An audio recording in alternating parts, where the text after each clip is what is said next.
Si tuviéramos que señalar algunos términos políticos y sociales que marcarán la vida política y social prácticamente del mundo entero durante el siglo XX, esos términos sin duda lo ocuparían el capitalismo y el comunismo.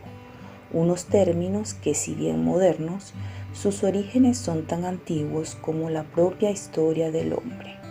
Por fijar una referencia, nos podíamos remontar a la época del periodo neolítico e incluso antes, tanto que hasta podríamos acercarnos a los tiempos de la animalidad, donde la ley del más fuerte era la que imperaba en las relaciones entre los seres.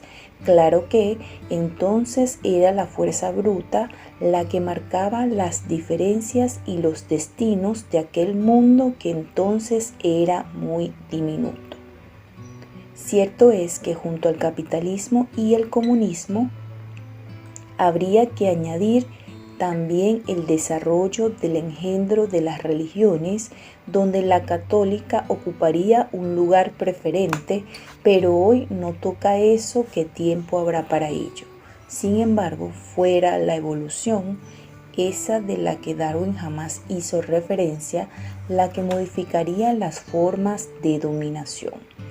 Cuando la fuerza bruta diera paso a la dominación mental o psicológica que tras miles de siglos de proceso evolutivo la sustituyera, aunque fueran necesarios 2 o 3 millones de años para que ese cambio radical en las relaciones humanas se consumara, 2 o 3 millones de años plagados de acontecimientos a veces pacíficos, otros belicosos, otros de esperanza y los que más regados siempre por la sangre de unos y de otros, que fue una constante a lo largo de la historia y que se extiende hasta el presente.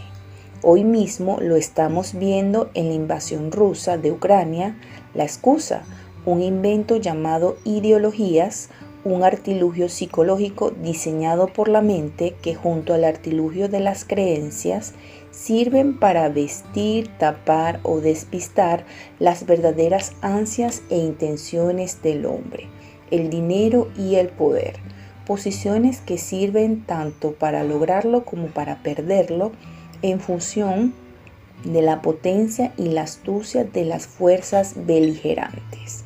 Y así llegamos hasta el día de hoy, quiero decir, a todo el periodo de la época contemporánea, donde los frentes dominantes, capitalismo y comunismo, junto a la eterna asociación clerical llamada Iglesia, se juegan las lentejas.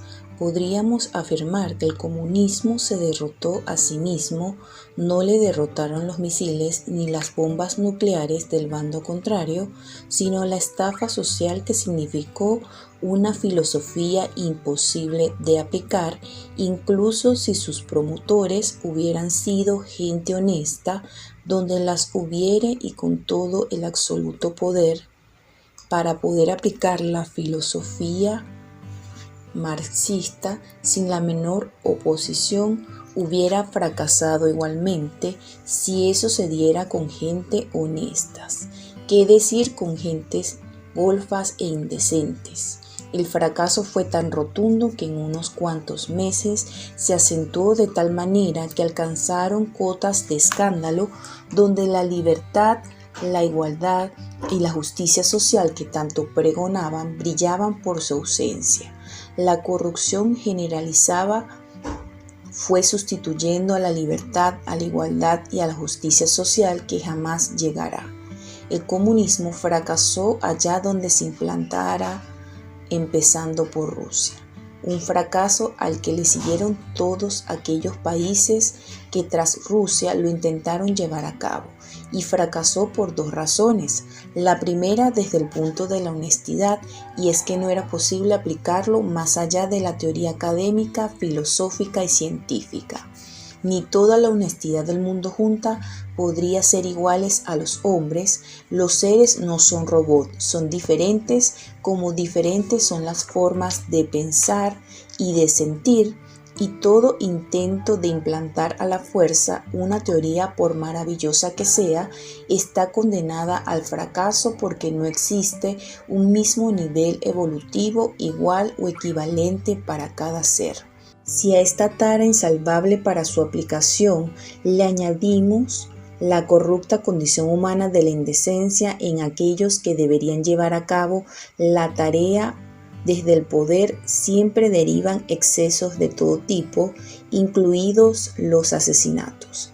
Tenemos millones de ejemplos de ello a lo largo de la historia, que son razones suficientes para dar una explicación precisa y exacta del fracaso comunista y el resto de regímenes comunistas que quedan en el mundo, como Corea del Norte, no dejan de ser un vodevil, ramplón, chabacano, soez y arrabalero, y no son ejemplo ni para que los niños jueguen al Monopoly, por no hablar de China, que aquí se rompen los moldes.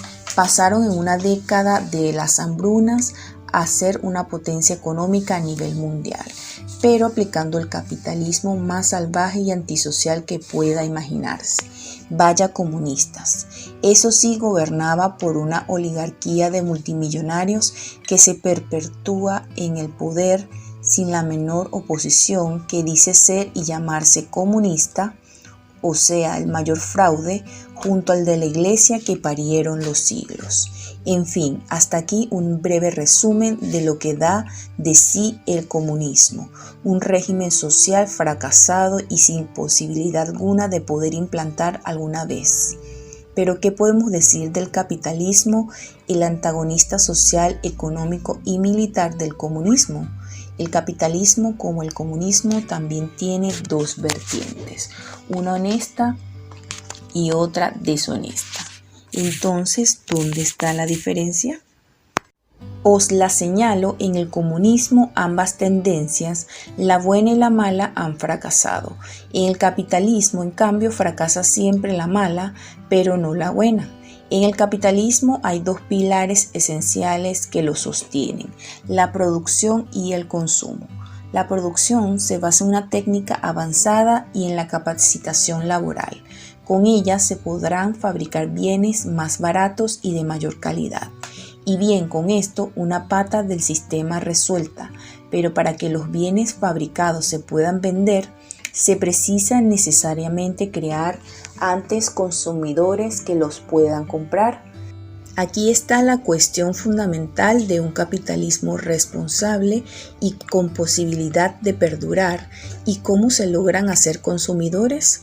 La respuesta no puede ser más fácil: pagando a los productores los salarios más altos posibles y vendiendo los bienes fabricados los más baratos que permita el mercado.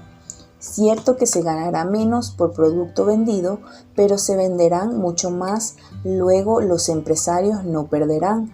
En cambio, los malos empresarios pagan salarios de hambre y venden sus productos a precios desorbitados.